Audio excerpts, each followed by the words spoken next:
that has been your guidance or emotional support? Well, I have. I couldn't be any happier that my dog has entered my life at such a low point. It was the end of January, and my family says we were taking a road trip. I nor my sister had no idea where we were going. So we got in the car and off we went. Driving down the road, I had received a message.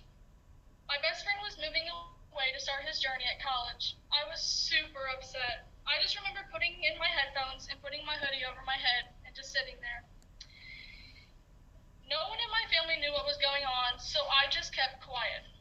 We got off the Fruitland Jackson exit and took a right. Still having no idea where we were going, I just sat there. The car started to slow down more and more, and I looked around and we were at Walmart. I had asked my mom, why are we at Walmart? There's a Walmart in town. All she answered was, I have to get something, we will be right back. So sitting in the car with my dad and my little sister, I was quiet. All I had on my mind was my best friend was gone. I had no one to talk to anymore. 20 minutes later, my mom came walking back to the car. I couldn't tell what was in her hands, but I knew it wasn't groceries. My mom got into the car and said, surprise! Of how upset I was, I couldn't even wrap my head around what was going on. We had gotten a dog. I asked my mom if I could hold it. She said, be gentle, he is super scared. I knew at that moment my new family member lying in my hands was going to be my new best friend. I was going to do everything with him. On our way back home in the car, all I could do was cuddle with him and make him comfortable with me as much as I could. Whenever we had gotten home, I let him go so he can get comfortable with the house. This really hit me. He ran into my room and laid on my bed and didn't move. I was so surprised and shocked I had no words. My family and I gathered around the room for supper and discussed a name. This was the hardest part. I wanted it to be Shallow, but my family had other plans. All in all, we had an agreement with his name being Memphis. Owning a pet means a lot of things for a 13-year-old. It means constant care, exercise, grooming of a pet, yet there's so many other benefits for owners. Some of the benefits I will outline today are responsibility, improved mental health, and reduction of stress. It was a Monday morning. I was in 7th grade. I had to leave my dog at home. I was dedicated. I didn't want to leave him home all by himself. I was thinking of the worst possible scenarios. One of my friends just hugged me so tight and said, it's gonna be okay. 2:55 p.m. came around, and it was time to go home. I couldn't have been any more happier.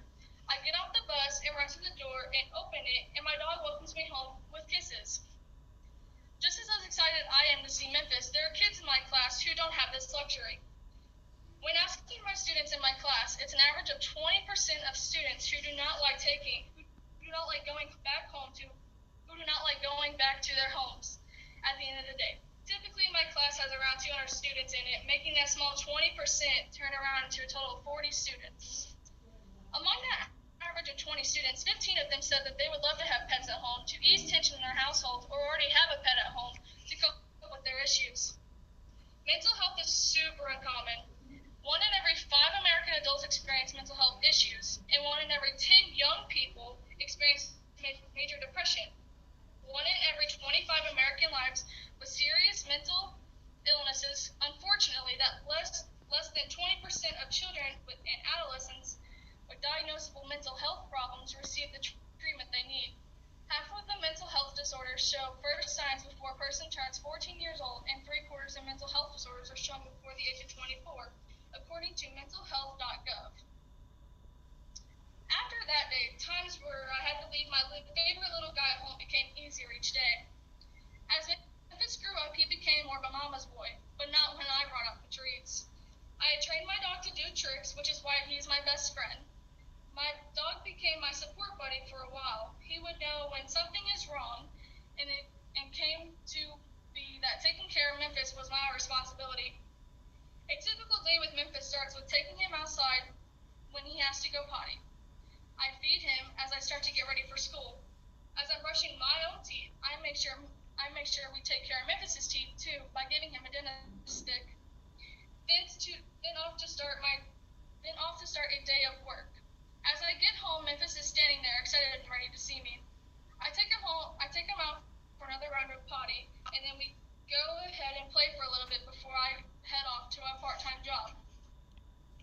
Besides the daily work in Memphis, we also groom him, shower him, clip his nails, and without his help, my sense of daily routines could not be accomplished. It's August of 2020, and a new unsure school year is about to begin. I become nervous about coming back to school with the knowledge of the risk of COVID. As a teenager, this is a huge burden to carry on your shoulders, along with typical navigations of teenage issues. Now, any typical pet owner will tell you about the conversations they have with their pets. I'm not gonna lie, I'm one of them.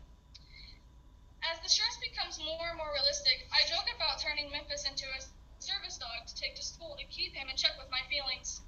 However, my ag teacher would eventually explain it's not healthy to do that to untrained animals because the effect could be more detrimental to other service animals who are trained for more specific health purposes. However, that little joke continues to bring me peace among the daily stresses of school. Memphis, the dog, a hero, my best friend, I urge to consider he's both. His purpose in life is to help me become a responsible young adult who is working to keep their mental health in check and overcome the stresses in life that I navigate as a teenager. I can see how owning a pet could drastically improve the lives of anyone and everyone around me. Thank you. All right. A few questions for you. All right. My first question is, where did you get your information you used for this speech? I got most of mine off of the mental health, and then with just owning a pet myself, I was just kind of like putting that in together and seeing how it would work and turn out. And then I got, like I said, most of my information, mental health and all that. All right. Second question, why did you choose FFA for the organization of your choice? That's a good question. My friend had told me a lot about it, and so did her brother, so I figured I would try it out. And then with my freshman year, I just kind of felt more like I had a lot of people to talk to. I wasn't alone, so kind of helped out and met a lot of new people, so gained a lot of friends. Good. Third question, do you believe production of puppies is part of the agricultural community? Honestly, yeah, because pets can do a lot, like with cows and horses and sheep and all that. They produce for us to have milk, have meat, like all that. So, most definitely. Okay. Number 4, have you been to a kennel or had a discussion with a breeder? And then what would you have learned? I actually have not been with one of them. Okay. And last question, what are your plans after high school? Oh, good question. I plan on being in the agriculture business, as in like probably teaching wise ag. Just to like plan on teaching ag for sure, and then probably something to do in the dairy produce of that and milk cows and all that. All right. Well, that is all I have for you today. Alrighty, thank you. All right. Thank you for joining me and getting this done and over with. So you can take a breath now. All right. Bye. Have a good rest of your day. Yeah.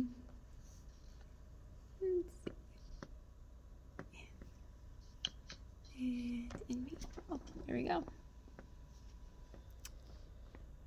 Time 6 minutes 30 seconds.